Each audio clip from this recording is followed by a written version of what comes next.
Hello, Adrian. Thank you for coming in today. Do you think you could tell us one of the most influential experiences from your childhood? Absolutely. There's one in particular. Um, it was when I was around 10 years old. My godfather had a kart league, and as a kid, I loved cars, and I was, let's do this. But it wasn't fun and games as I thought. I was bullied a lot. I was spit on. I was treated as a piece of trash. I I was the only Mexican kid there, and I'm not trying to say anything, but all the other people, all the other kids were white, and I was, as a little kid, my little innocent heart didn't think that that would make a difference. All I wanted was to play and have a good time, make some friends.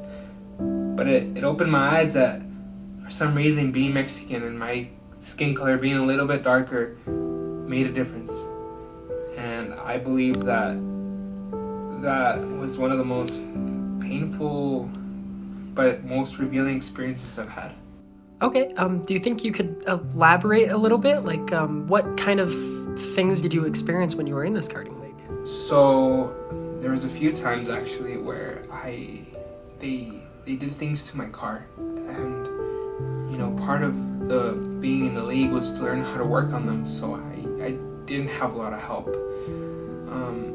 There's been times where they were just eating together, and I walked up to them, and they looked at me, and they ignored me. They ignored everything I said. As I said, there's multiple times where I was spit on as if I was nothing, and they've called me bean and insulted me, my family, and all I did was cry, but I never told no one. I just ate it up. Okay. Did this affect your performance in the league at all? It sure did, because when you barely got in, I was excited, but I was scared to go out in the track because they would bully me, they would make fun of me, they in the track they cut me off, they went against the rules when nobody was watching, and I just didn't want to go anymore. I didn't. It just hurts. It hurts. I just wanted to have friends and have fun. Okay. Was there anything you did to remediate the problems that you had with the other participants in the program? Yeah, I did. That's why it's so meaningful to me, this story, because even though I was treated that way, I recognized what was going on at an early age, and I was like, you know what? I got this. And on the last day of the year for that schooling process, there's one last race, and I was getting too red in the car, and I noticed that they messed with my car again. And I fixed it.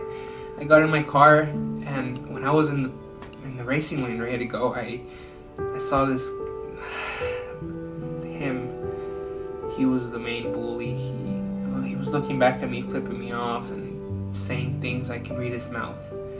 And at that point, my hope all of a sudden disappeared, and I remember started crying. I was crying under my face shield, and I started the race.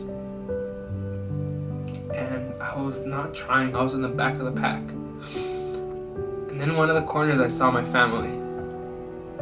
I saw my godfather. And with a big sign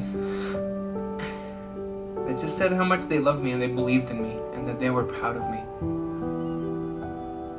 And I realized that I was proud of myself. I remember I'm like, you know what, I'm gonna try. I cleaned my tears, and I tried hard, and I won that race.